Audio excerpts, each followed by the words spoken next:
Mombrana diz assim que só de você citar a palavra profeta, você já derruba muita gente. Daí você vê Jesus vindo e falando que os profetas que ele envia são apedrejados. Como é que diz aqui?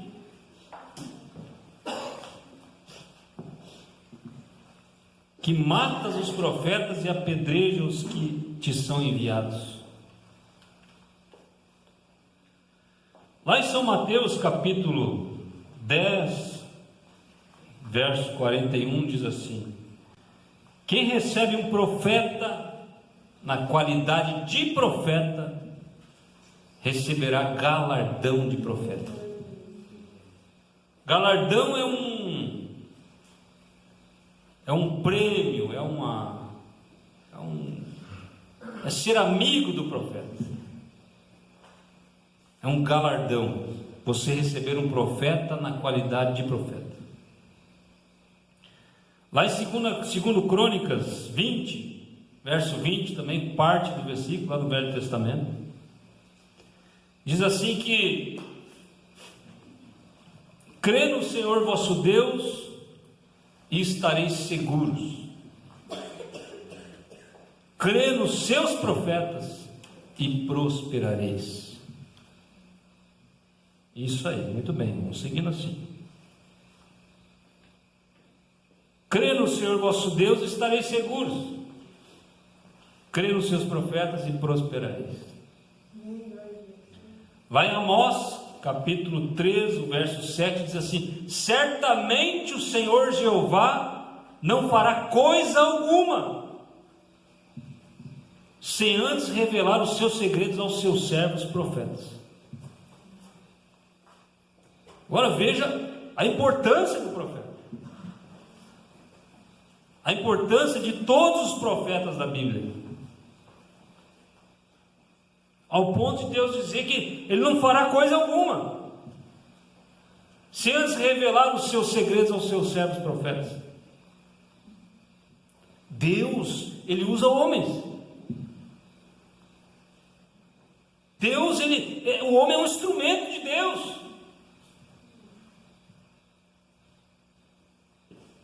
Agora, Deus não muda. Malaquias 3, verso 6, Deus não muda. Eu, o Senhor, não mudo. Tiago 1,17, Deus não tem mudança, não tem sombra de variação. Deus, Ele é a própria perfeição, Ele é a própria sabedoria. Vamos querer nós, com essa mente de homem, querer entender os desígnios de Deus? Ele poderia ter usado o sol para pregar, o vento para pregar. Então Ele escolhe homens, porque Ele sabe que através daquela escolha daquele homem, Ele já vai derrubar muralhas de intelecto. Ele escolhe homens, e muitas vezes são homens cheios de falhas, cheios de problemas, que quem olha de fora se diz: ó, esse aí diz que é profeta, está doido. Foi Ezequiel que dormiu 300 dias de um lado, rapou a cabeça, rapou a barba. Ele tacou fogo, um fechinho ele tacou fogo, o outro ele cruzou a espada, e o outro ele espalhou no vento. Imagina um ser humano fazer isso.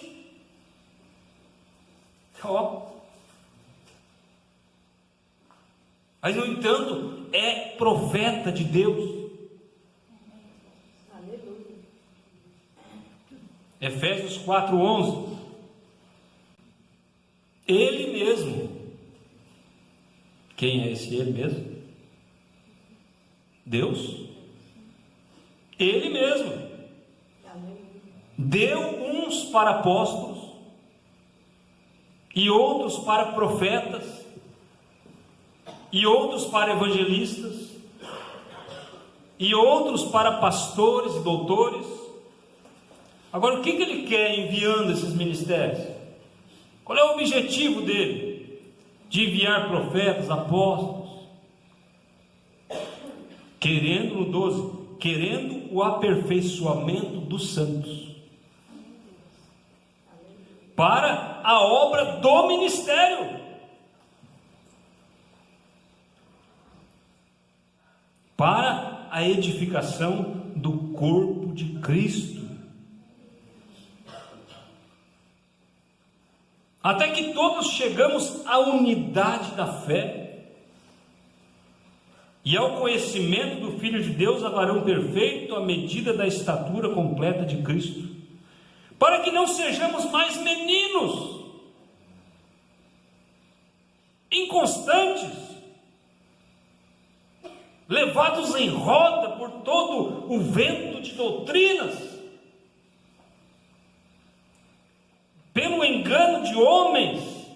Opa, peraí, vamos pensar aqui. Se ele pega homens para a edificação do seu corpo, para se defender de homens,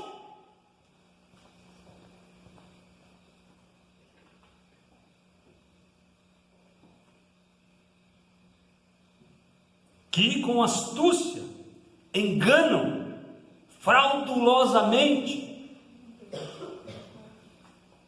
Agora, no quarto selo, Mombrano diz assim que nós somos embaixadores de Deus. Se nós estamos aqui representando Deus, Ele respalda isso. Lá em Êxodo 20, 18, você vai ver que aqueles israelitas, eles se apavoraram com o monte fumegando, com os trovões, com as trombetas e buzinas, e o fogo. E no 19, eles falam para Moisés assim: fale tu conosco e ouviremos.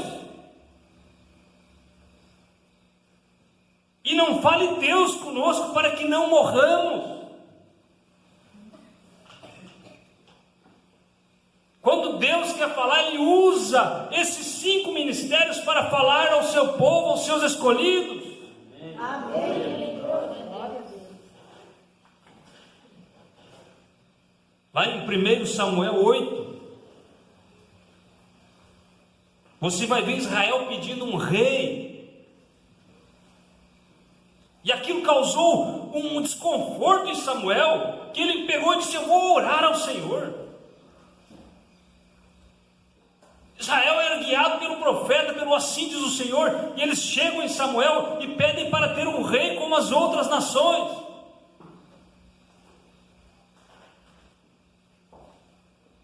E aquilo causou um mal-estar em Samuel. Ele pede para orar, ele diz: eu vou orar ao Senhor.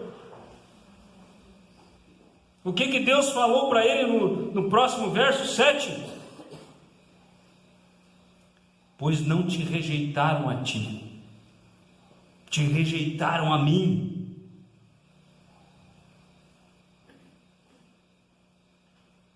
Rejeitaram o profeta, aqui está dizendo que eles rejeitaram a Deus.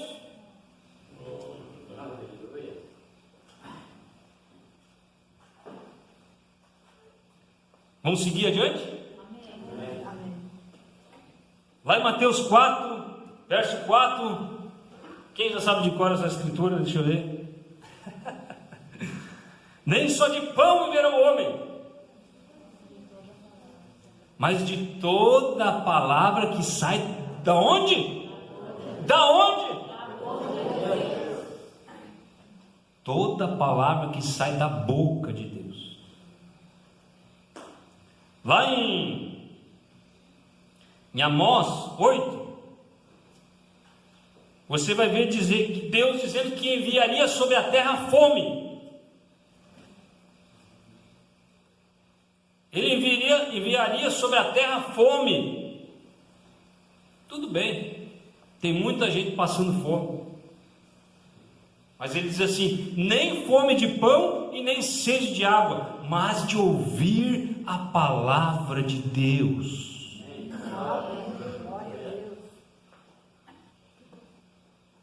Vamos a Jeremias capítulo 1.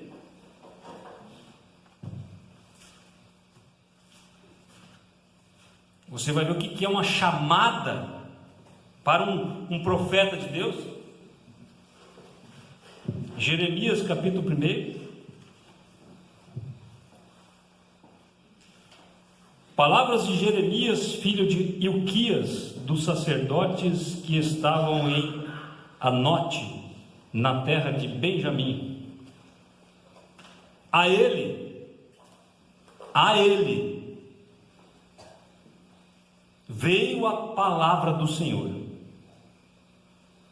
nos dias de Josias, filho de Amon, rei de Judá, no 13º ano do seu reinado, e lhe veio também nos dias de Joaquim, filho de Josias, rei de Judá, até o fim do ano 10º de Zedequias, filho de Josias, rei de Judá, até que Jerusalém foi levada em cativeiro no 5º mês. Assim veio a mim a palavra do Senhor, dizendo: antes que te formasse no ventre, eu te conheci. Veja o que é a chamada de um profeta, meus irmãos. Antes que te formasse no ventre, eu te conheci, e antes que saísse da madre, te santifiquei, e as nações te dei por profeta.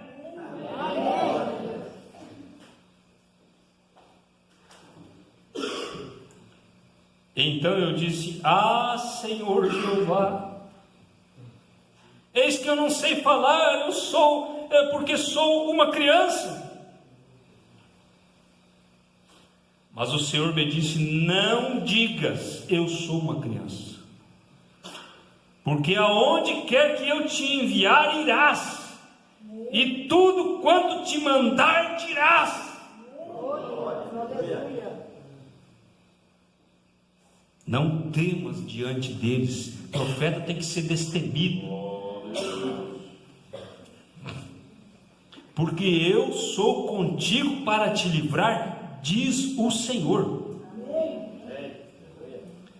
E estendeu o Senhor a mão e tocou-me a boca. Estão me acompanhando? E tocou-me a boca, como Isaías, né? E disse-me o Senhor: eis que eu ponho as minhas palavras na tua boca.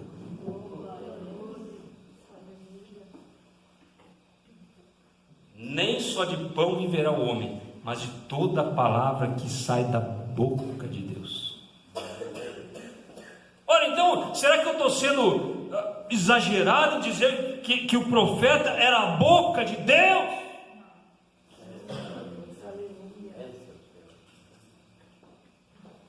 Olha, ponho-te neste dia sobre as nações e sobre os reinos, para arrancares e para derribares, e para destruíres, e para arruinares, e para edificares, e para plantares.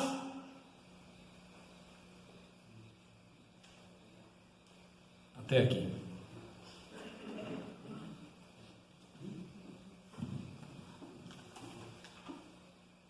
Vamos seguir um pouquinho adiante?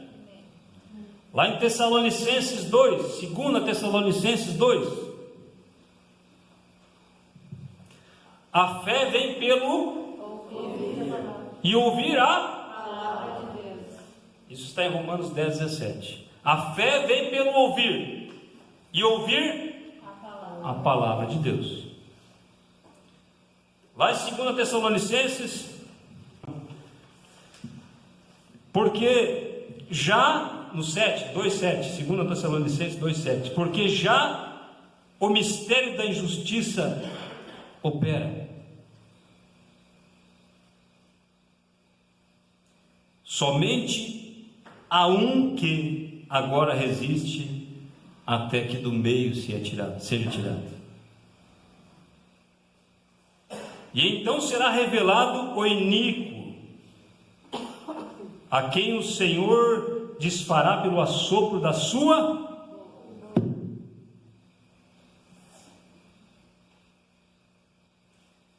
e aniquilará pelo esplendor da sua vida. Não vou nem explicar, né? E esse cuja vinda é segundo a eficácia de Satanás, com todo o poder e sinais e prodígios de...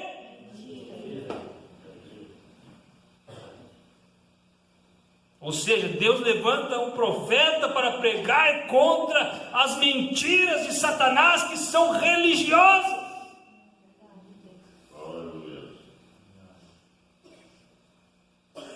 Você pensa que o diabo é escondido atrás de um copo de cachaça? Você está brincando com a astúcia dele, meu irmão.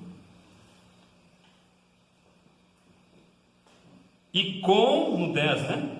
E com todo o engano da injustiça para os que perecem, porque não receberam o amor da verdade para se salvarem.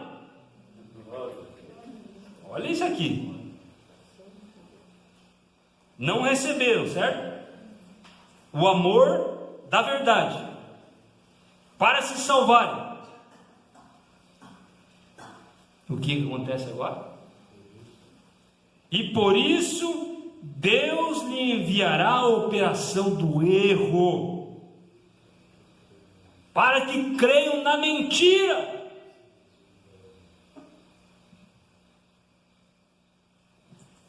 Vamos para Ezequiel 3,17. Ezequiel 3,17. Esses dois profetas que pregaram quando Israel estava caído, no mais profundo escárnio, no mais profundo pecado e rejeição a Deus e a sua palavra e aos seus mandamentos, ao ponto de Deus chamar Nabucodonosor de meu servo.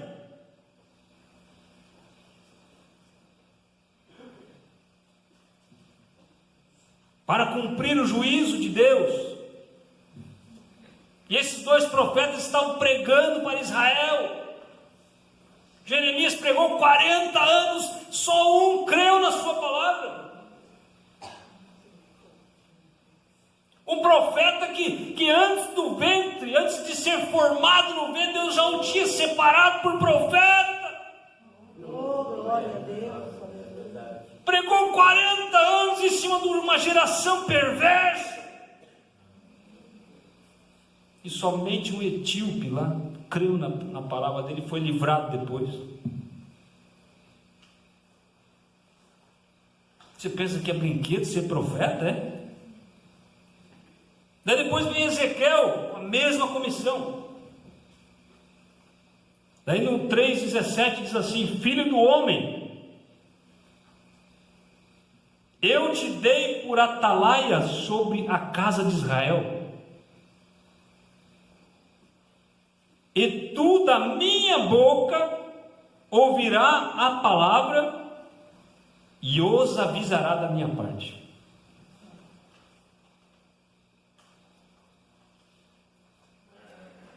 Será que se você estivesse vivendo lá naqueles dias, e chegasse um profeta desse naipe aqui, desse nível, desse gabarito aqui, pregando uma mensagem que ninguém aceita, que ninguém concorda, porque eles estavam grandes dentro das suas idolatrias. Agora veja aqui no 18. Quando eu te disser ao ímpio, certamente morrerás, não o avisando tu,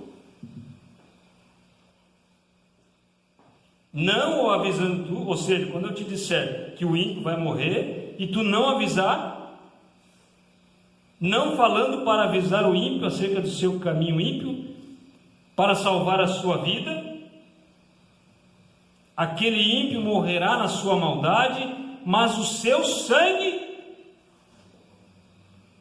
da sua mão não requererei. Ou seja, quando o profeta tem uma mensagem para entregar para o povo vinda de Deus, e ele não entrega e aquele povo morre, aquele sangue daquelas pessoas serão requeridos do profeta. Por isso que a mensagem do profeta é dura, ela é cortante, ela é indigesta, ela não é fácil de engolir, ela te corta, ela te fere. Mas ele tem que falar, ele tem que pregar. Por isso que o pastor tem que corrigir, tem que falar, porque é sangue nas mãos. Paulo disse: nunca deixei de vos anunciar todo o conselho de Deus.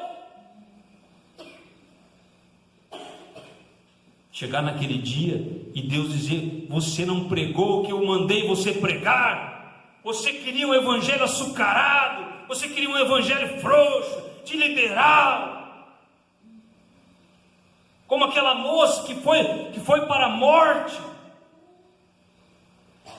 e o seu pastor fumando um cigarro nervoso do lado de fora do quarto do hospital, e ela criticava a mocinha que cria na mensagem,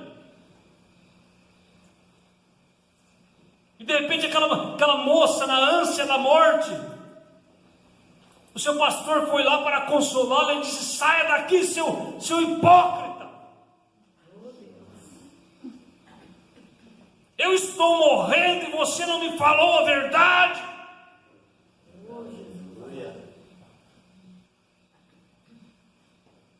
Vai lá chamar aquela moça, aquele moço, aquele pastor antiquado, aquele pastor rude, sem instrução, sem PhD, sem teologia.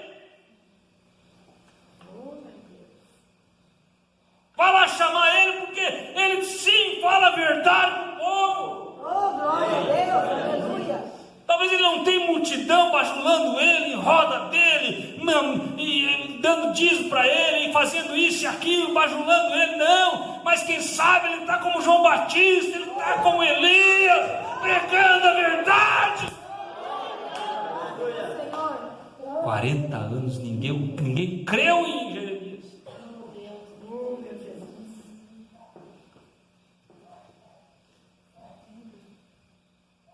19.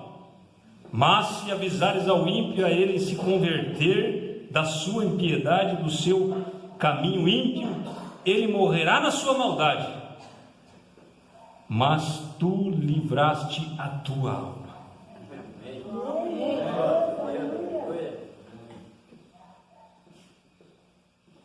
Tem muita gente que deveria conhecer a história do Numbrando, meus irmãos.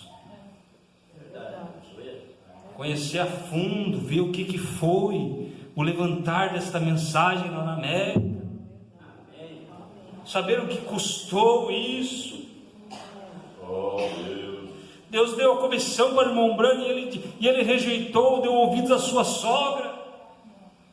Deus foi lá e tirou a filha dele de 8 meses e a esposa. E ele em desespero tentou botar as mãos no fio de alta tensão, porque ele amava a sua filha, ele amava a sua esposa. E quando ele vai botar a mão no fio de alta tensão para tirar sua própria vida, ele disse: querida, em poucos minutos eu me encontrarei contigo do outro lado. Quando ele se deparou, lá estava ele com os braços abertos, e o sol batendo em suas costas, e uma grande cruz sendo mostrada na sombra dele. Ele diz: não, eu não estava protegendo você, não, William Branham, você não é tão importante assim, eu estava protegendo o dom. Oh Deus, aleluia. Dom do quê? De criar a maior denominação do mundo? Não. Oh Deus.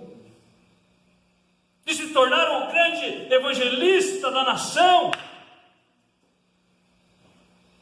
Ou de trazer uma mensagem que iria ser rejeitada, Oh Deus.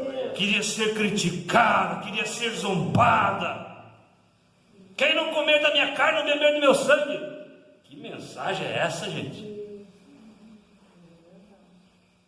70 se forem embora, e ele pega e diz assim: que vocês não querem ir também? Mas a semente eleita bradou e gritou no peito de Pedro e disse: para quem iremos nós, se só tu tens palavras de vida eterna? Saber que a Bíblia promete em Malaquias 4, versos 5 e 6, a vinda de Elias. Jesus disse que Elias viria primeiro e restauraria todas as coisas. Agora é espiritismo, agora um espírito do outro encarna no outro. Jesus falou sobre João Batista e disse: e este aqui, ele veio no espírito e virtude de Elias. Agora essa semente veio para quem? São Lucas 4. Jesus fala que Elias foi enviado para uma viúva no meio de tantas. E Tiago 5, 17. Elias, sujeito às mesmas paixões que nós, não um super-homem, não um homem sem falhas, não um homem que está na mesma posição que Jesus de perfeição. Não, Elias, um homem sujeito às mesmas paixões que nós. E no entanto ele orou e o sol queimou aquela cidade. 3 anos e meio de seca. Nem uma gota de orvalho caía. E ele diz em 1 Reis 17, não sei o versículo agora, mas diz que segundo o meu ministério, não vai chover nem uma gota de chuva. Segundo o meu ministério.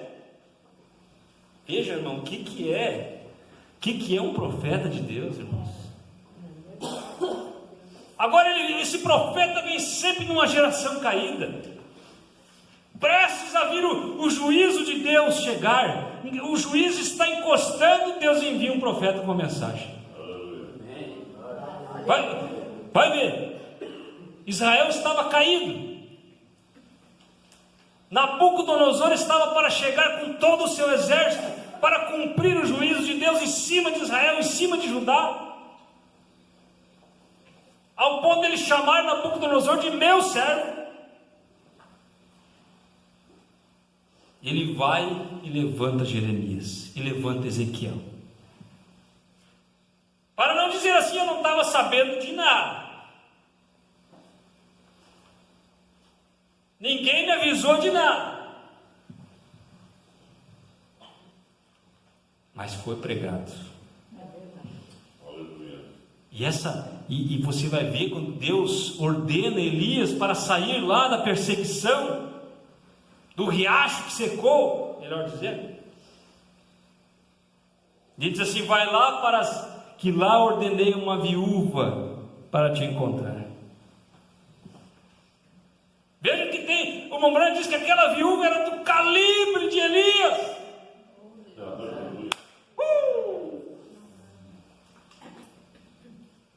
Dá vontade de você dar uma sacudida nesse banco.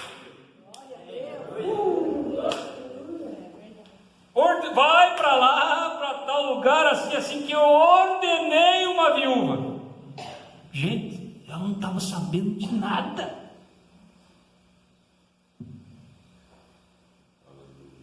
De repente chega ela catando os últimos caquinhos, os últimos 2 gravetos, com o último punhado de farinha, com a última gotinha de azeite.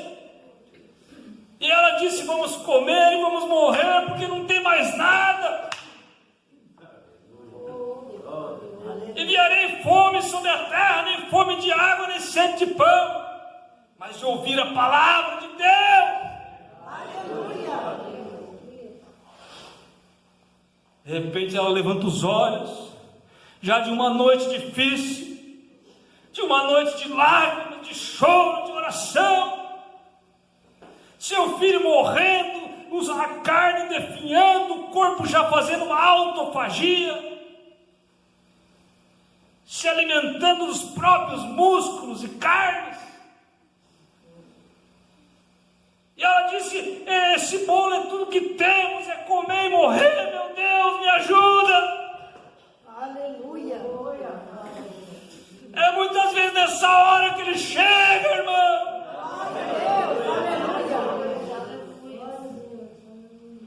De repente ela levanta os olhos, e ali tem um profeta chegando na casa dela, no portão dela. Glória a Deus, aleluia. O profeta chega e diz assim: ó, escuta aqui, traz água para mim beber. Glória a Deus.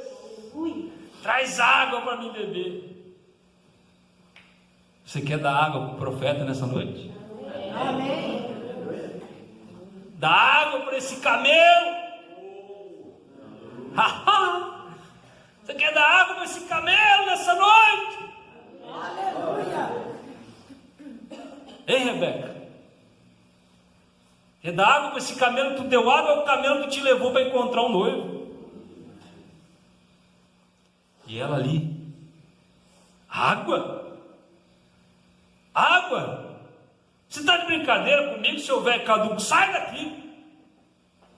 Já pega um cabo de vassoura, sai daqui! Que mensagem doida é essa, rapaz? No meio de uma crise dessa, seca por tudo, vem pedir água na minha porta, sai daqui!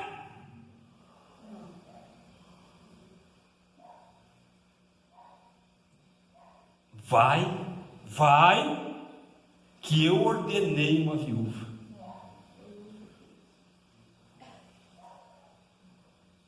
Vai, futrica, não é que nem o Titanic, né?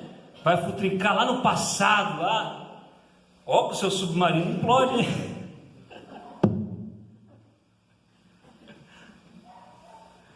Seu submarino implode, hein? Toma cuidado. A futricar no passado, né? Vai, lá que eu te ordenei uma viúva. Vai, prega a palavra, prega mesmo. Você é chamado para pregador da última hora, prega a palavra, prega, Elias. Glória a Deus, aleluia. Prega, porque tem coisa escrita lá antes da fundação do mundo, tem coisa escrita para se manifestar.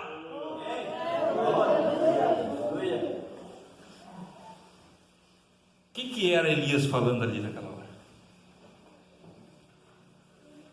Era a boca de Deus. Amém. E quando aquela boca de Deus falou a palavra que tinha dito para ele lá no riacho: vai lá que tem uma viúva de cuidar. Aquela semente predestinada dela não pôde dizer não àquele profeta. Ela viu ela fazendo um bolo ainda, simbolizando os dois gravetos, simbolizando a cruz, a farinha simbolizando a palavra, o azeite simbolizando o Espírito Santo. Ela estava ali misturando essas coisas. Ela estava misturando a cruz com a palavra, com o Espírito Santo. O que tu vai fazer? Vou fazer um bolo, vou comer e vou morrer. Vai lá e faz primeiro para mim. Ei, Morrelinho, imagina a vizinha olhando isso. Só a Mariazinha mesmo fazendo um trem desse. Já não tem nada, miserável, ainda faz e vai dar para o Elias. Mas mal sabia que ela era do mesmo calibre dele. E naquela hora, irmãos, que você cumpre, que você está misturando a cruz com a palavra, com o Espírito Santo, que você está dando voz a Elias, você está dando voz à boca de Deus, a palavra. Aleluia. Sai da boca do profeta aquilo que sai nessa noite aqui. Amém. Glória a Deus. Saiu assim, diz o Senhor. A farinha da panela não vai se acabar, o azeite da botija não vai terminar. Essa última era, meus irmãos, nós estamos no apagar das luzes, no fim dos tempos, para encerrar aqui. Mas há uma promessa de uma mensagem no último tempo que restauraria a fé de volta. A fé de volta aonde? Para formar uma organização em torno de um homem? Não. A fé é para tirar uma noiva dessa confusão toda. Uma noiva com o calibre da mensagem. Glória a Deus. Aleluia. E o calibre dessa mensagem é águia. Amém. É águia para combater o cavaleiro do cavalo amarelo, que tem sob o nome de morte, e o inferno segue. Mas a maneira de combater esse cavaleiro amarelo é ter a unção da águia sobre você, de levantar voo, encontrar o Senhor nos ares. Glória a Deus. Você é do calibre dele? Amém.